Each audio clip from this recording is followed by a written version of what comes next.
नमस्कार विद्यार्थियों। चलिए आज के इस वीडियो में हम देखेंगे क्लास 10th हिंदी का पहला चैप्टर उड़ चल हारिल, जिसकी विधा है कविता। इनके रचनाकार का नाम है सच्चिदानंद हीरानंद वात्स्यायन अज्ञे। तो चलिए सबसे पहले अज्ञे जी का जीवन परिचय हम पढ़ेंगे। अज्ञे जी का जन्म 1911 में देवरिया उत्तर प्रदेश में हुआ था। इनकी मृत्यु 1978 दिल्ली में हुई थी। परिचय। सच्चिदानंद हीरानंद वात्स्यायन अज्ञे जी आधुनिक हिंदी साहित्य के जाज्वल्यमान नक्षत्र और बहुमुखी प्रतिमा के धनी हैं। उन्होंने कविता, कहानी, उपन्यास, आलोचना, निबंध, स्मरण, नाटक सभी विधाओं में सफलतापूर्वक अपनी कलम चलाई है। उन्होंने अनेक जापानी हाइकू कविताओं को अनुदित भी किया है। इनकी प्रमुख कृतियाँ हैं हरी घास पर क्षण भर, आंगन के पार द्वार, सागर मुद्रा, कविता संग्रह, शेखर एक जीवनी 2 भागों में, नदी के द्वीप उपन्यास, एक बूंद सहसा उछली, अरे यायावर रहेगा याद, यात्रा वृत्तांत जैसे अनेक प्रमुख कृतियाँ इन्होंने की। चलिए अब हम अपना चैप्टर स्टार्ट करते हैं। मैं आपको पहले 4 पंक्तियाँ पढ़कर उसका अर्थ स्पष्ट रूप से समझाऊंगा। चलिए पहली 4 पंक्तियाँ देखते हैं। चल उड़ चल हारिल लिए हाथ में, यही अकेला ओछा तिनका, उषा जाग उठी प्राची में, कैसी बाट भरोसा किनका, शक्ति रहे तेरे हाथों में, रुक न जाए यह चाह सृजन की, शक्ति रहे तेरे हाथों में, रुक न जाए यह गति जीवन की।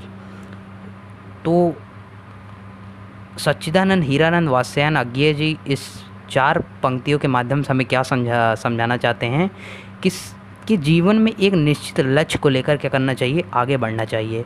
सवेरा होने पर न तो राह देखनी चाहिए, न ही किसी का आसरा करना चाहिए। उड़ान भरते समय युवकों के मन में निर्माण सृजन का भाव कभी कम नहीं होना चाहिए और न ही जीवन की गति में कोई अवरोध आना चाहिए। ठीक है, तो आप समझ गए होंगे, ज़्यादा कुछ बताने लायक है भी नहीं। तो चलिए मैं सेकंड 4 पंक्तियाँ पढ़ता हूँ।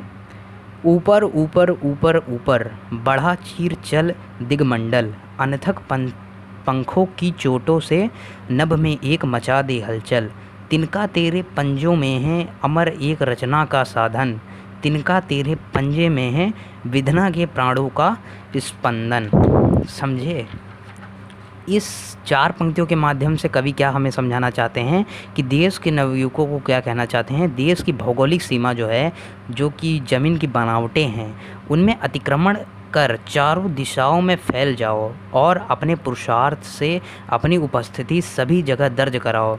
कवि के अनुसार तिनका भले ही ओछा हो, ओछा यानी क्या, छोटा, किंतु वह निर्माण सृजन यानी क्या, मतलब बनना, सृजन का एक प्रतीक है। इस तिनके में ही होनहारों के प्राण स्पंदित हैं। ठीक है, चलिए पहले आपको कुछ मीनिंग्स में बता देता हूँ। ओछा यानी क्या होता है, तुच्छ, छोटा सा। उषा यानी क्या, प्रातः काल। उषा यानी प्राची यानी क्या, पूर्व की तरफ। बाट मतलब रास्ता, राह। सृजन यानी क्या, रचना, निर्माण। दिगमंडल यानी क्या होता है, दिशाओं का समूह। अनथक मतलब न थके हुए। विधना यानी क्या, विधाता, ब्रह्मा। ठीक है, स्पंदन यानी क्या, फड़फड़ाना, फड़कना। ठीक है, चलिए अब हम जो हमारा दूसरा पंक्तियाँ है उसको पढ़ते हैं। कापन यद्यपि दसों दिशा में, तुझे शून्य नभ घेर रहा है, रुकन यद्यपि उपहास जगत का, तुझको पथ से हेर रहा है। तू मिट्टी था किंतु आज मिट्टी को तूने बांध लिया है, तू था सृष्टि किंतु सृष्टा का गुर तूने पहचान लिया है। ठीक है, तो यहाँ पे हेरना मतलब क्या होता है, ढूंढना। नभ मतलब क्या होता है, आकाश। उपहास मतलब क्या होता है, निंदा सूचक खिल्ली उड़ाना। ठीक है, मजाक उड़ाना, किसी की निंदा करना, उसको चिढ़ाना, बांधना यानी क्या होता है, नियंत्रण में लेना। सृष्टि यानी क्या होता है, निर्मित, संसार। सृष्टा यानी क्या, निर्माता, रचयिता। गुर यानी क्या, गुर मतलब गुण, कार्य करने की युक्ति, कायदा, कला। ऊर्ध्वार्ग यानी क्या, शरीर के ऊपर का भाग, सिर, स्वर्ग, गतिगामी, ठीक है, ऊंचा जाने वाला। दुर्निवार यानी क्या, जिसका निवारण कठिन हो। हरकारा यानी क्या, डाकिया। ज्वाल मतलब मशाल, ठीक है। तो ये 4 पंक्तियों का अर्थ क्या हुआ, पहले मैं आपको ये बता देता हूँ।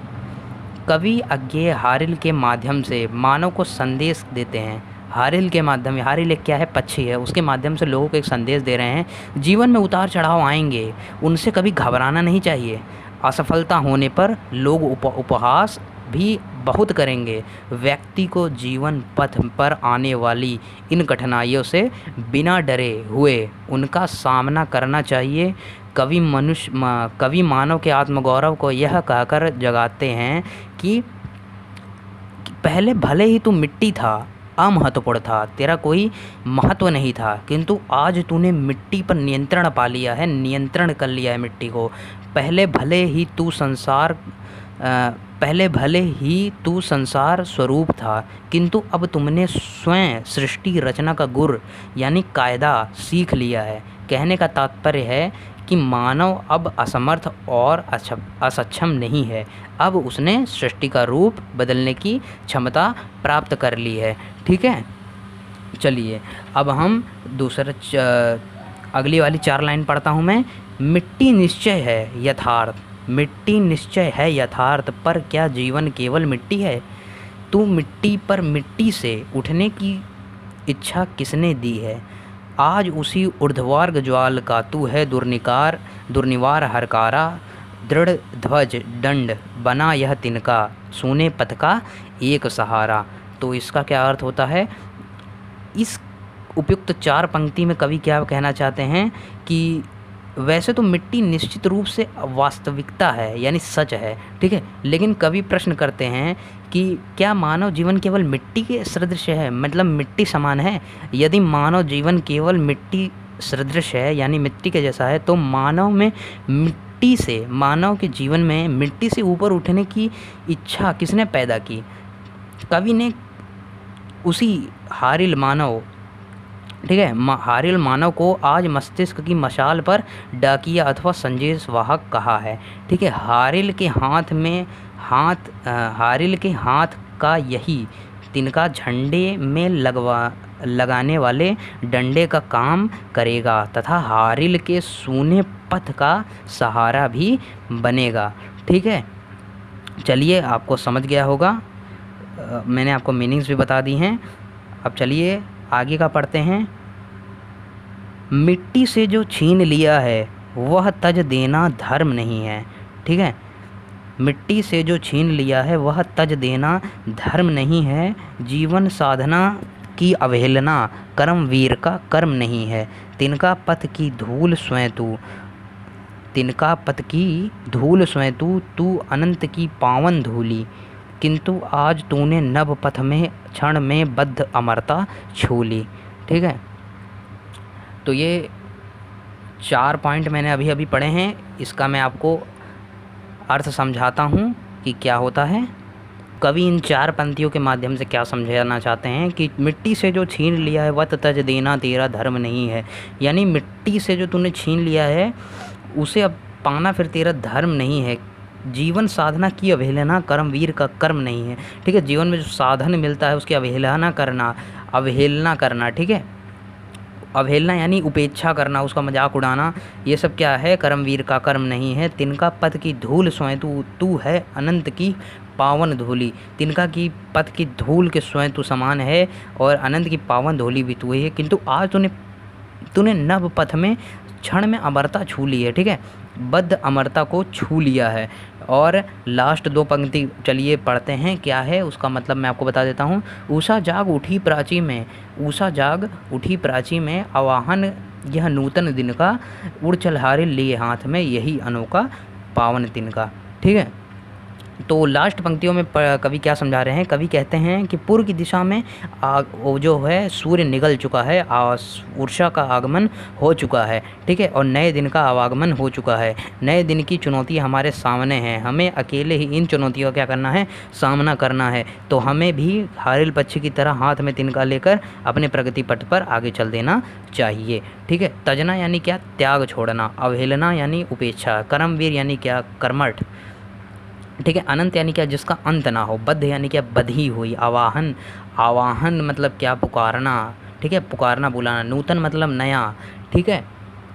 चलिए पूरा चैप्टर जितना था पूरा ख़त्म हो गया, आपको सब समझ गया होगा मीनिंग के साथ, और आपको एक्सप्लेनेशन के साथ मैंने बताया।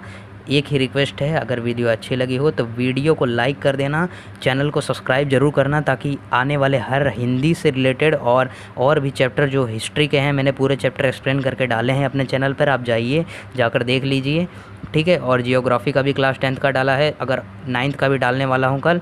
और अगर आप सभी को कुछ और भी सब्जेक्ट के ऊपर वीडियो चाहिए तो कमेंट बॉक्स में प्लीज़ लिख कर बताओ, ऐसे ही मत जाया करो, ठीक है। चलिए बहुत ही मेहनत लगी मुझे वीडियो में, प्लीज़ एक बार लाइक ज़रूर कर देना। चलिए अब मिलते हैं अगले वीडियो में, तब तक के लिए bye bye. Subscribe, like, share करना मत भूलना।